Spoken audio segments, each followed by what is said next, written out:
News coming in. Prime Minister Narendra Modi has announced that the government is actively working to allow private companies into India's tightly guarded nuclear energy sector. This move would end decades of exclusive state control in this sector.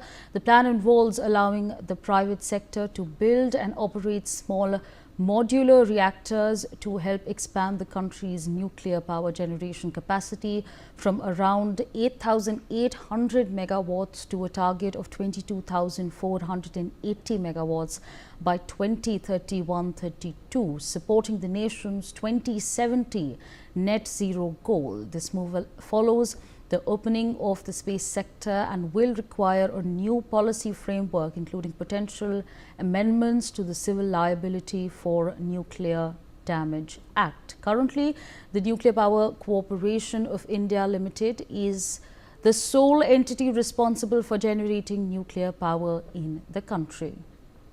My colleague Brian is with us on the broadcast to give us more on this. Brian, give us the details of this announcement that has been made by Prime Minister Modi. Well, definitely a mega announcement where the Prime Minister has announced that India will open its domestic nuclear energy sectors to private players.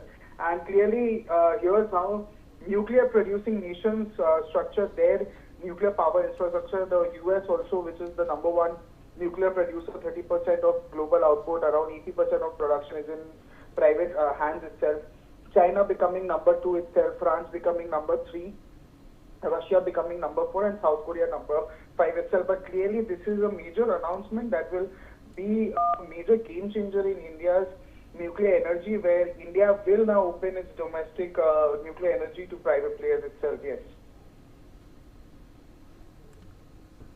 All right, Brian, thank you for sharing all those details. Moving on to some more breaking news coming in, and an update issued by the Regional Meteorological Center.